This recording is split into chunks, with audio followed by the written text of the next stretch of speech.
Kaine.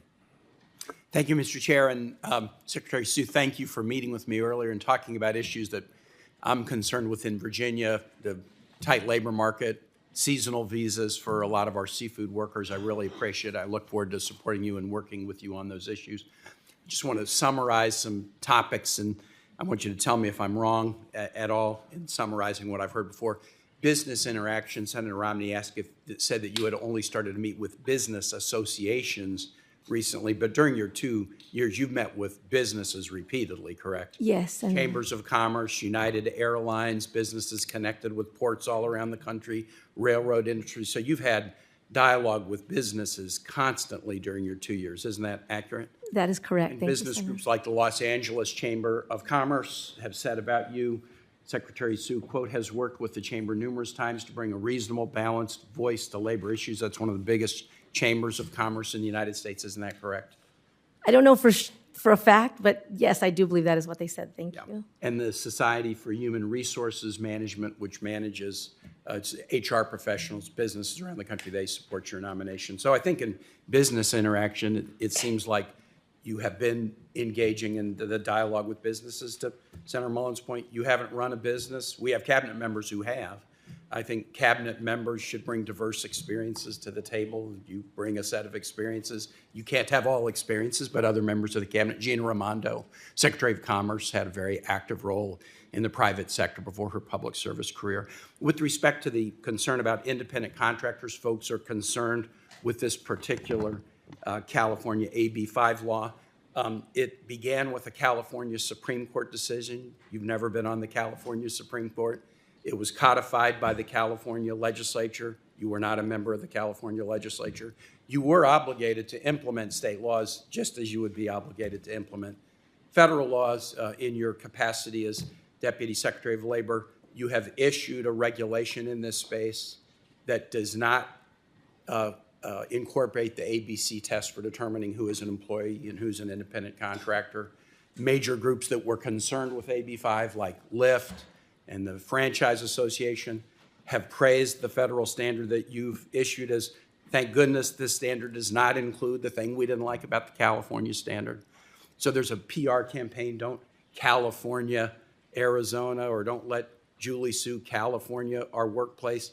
Very explicitly, the independent contractor rule that Department of Labor is issuing now is not the AB 5 rule, so the attacks on the AB 5 rule really are not relevant to what the Department of Labor is doing today. On the unemployment insurance issue, I agree with Senator Romney and others. Fraud's outrageous, and especially people taking advantage and defrauding a program that was designed to help the nation out of a crisis. But many states, as Senator Murphy said, had fraud rates much higher. And for people who just didn't focus on this, let's be really clear about what this fraud was. I'm going to give you some statistics. The week that ended March 14, 2020, which was the last pre-pandemic week, 278,000 Americans filed unemployment insurance claims. The next week, it was 2.9 million Americans. The week after that, it was 5.9 million Americans. The week after that, it was 6.1 million Americans. So our nation's employment agencies that had been used to dealing with 278,000 claims a week nationally were now dealing with 20 times that. And what did Congress do? We did three things that added to your workload even beyond that explosion of claims. We first said you have to give benefits for more weeks. We second said you have to increase the amount of benefits to get us through this economic catastrophe. But the third thing, and this is where all the fraud was, in every state, including Virginia, we made you pay unemployment benefits to a whole class of people who were not part of the unemployment system. Independent contractors, gig workers. Congress required you to do that. People who weren't in the California system, who weren't in the Virginia system, and we did it to save the economy. 95% of the fraud in California was in that program, and that 95% number was probably the same in virtually every state. It was Congress that required you at a time when your workforce was low because unemployment claims were low. But now unemployment claims were expanding 20-fold. Just in your normal business, we made you do three things, including one thing that was adding people who hadn't been in the system at all.